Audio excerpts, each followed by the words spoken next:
পাকিস্তানের পর এবার ভারতের বিপক্ষে 2 ম্যাচের সিরিজ। আগের স্কোয়াড থেকে কেবল একটি পরিবর্তন এনেছে বিসিবি।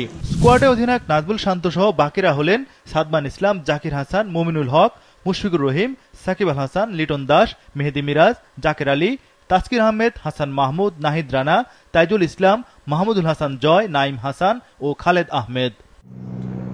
পাকিস্তানের বিপক্ষে প্রথম টেস্টে ইনজুরিতে পড়েছিলেন শরীফুল, তাই খেলতে পারেননি দ্বিতীয় টেস্ট। চোট থেকে পুরোপুরি সেরে না ওঠায় ভারতের বিপক্ষে সিরিজে নেই তিনি। আর বিসিবি পেসারের পরিবর্তে নিয়েছে একজন অতিরিক্ত ব্যাটসম্যান, উইকেটরক্ষক ব্যাটার জাকের আলী। টেস্ট আপনি জানেন যে 15-20 ওভার বোলিং করতে দরকার হতে পারে। সামনে আমাদের টি-20 খেলাও রয়েছে, সো সেটাও আমাদের ইম্পর্টেন্ট প্লেয়ার শরীফুল হোয়াইট বলের জন্য। সেই জায়গা থেকে যেহেতু 100% ফিট না, আমরা আসলে ওই রিস্ক জায়গাটা যেতে যাচ্ছি না, বিকজ আপনারা জানেন যে টেস্ট স্কোয়াডে আমাদের এখন কম্পিট করার মতো বেশ কিছু প্লেয়ারকে আমরা রেডি করতে পেরেছি, এখন মতো ফিট আছে। জাকির কিন্তু প্রিভিয়াসলি যদি তার রেকর্ড দেখেন, এনসিএল, বিসিএল, লঙ্গার ভার্সনে তার রেকর্ডগুলো যদি দেখেন, সেখানে আপনি একটা আইডিয়া পেয়ে যাবেন যে সে লঙ্গার ভার্সনের জন্য খুব ইউজফুল প্লেয়ার হতে পারে। আনফর্চুনেটলি ইনজুরির কারণে হয়তো আরও আগে ডেবু হয়ে সুযোগ থাকলেও হয়তো হয়নি, বা টিমে আসার সুযোগ থাকা সত্ত্বেও পারেনি। আর এখন রিসেন্টলি যেটা রিসেন্ট পাস্টে পাকিস্তানের আপনারা জানেন যে 172 একটা ইনিংস খেলেছে, চমৎকার একটা ইনিংস খেলেছে, লম্বা সময় ধরে খেলে।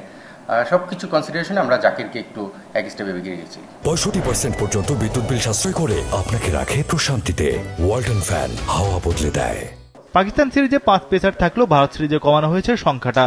ভারতীয় শক্তিশালী বোলিং এর বিপক্ষে ভালো করতে বাড়তি ব্যাটার নিয়েছেন নির্বাচকরা। টিম কম্বিনেশন আমাদের মনে হয়েছে যে মিড অর্ডার একটা অপশন বাড়ানো আমাদের দরকার, যেহেতু কন্ডিশন এবং আমরা কোনো অপোনেন্ট, সেই জায়গা থেকে আমরা মিড অর্ডার অপশনটা বাড়িয়েছি। আমাদের ব্যাটিং লাইন আপটা একটু লম্বা করা হয়েছে, স্ট্রেন্থটা বাড়ানো হয়েছে, বিকজ আমরা জানি যে আসলে এই স্কোয়াডে 5 জন সিমার নিয়ে গেলে সেই জায়গায় আমাদের হয়তোবা এক্সট্রা সিমারটা দরকার নাও হতে পারে।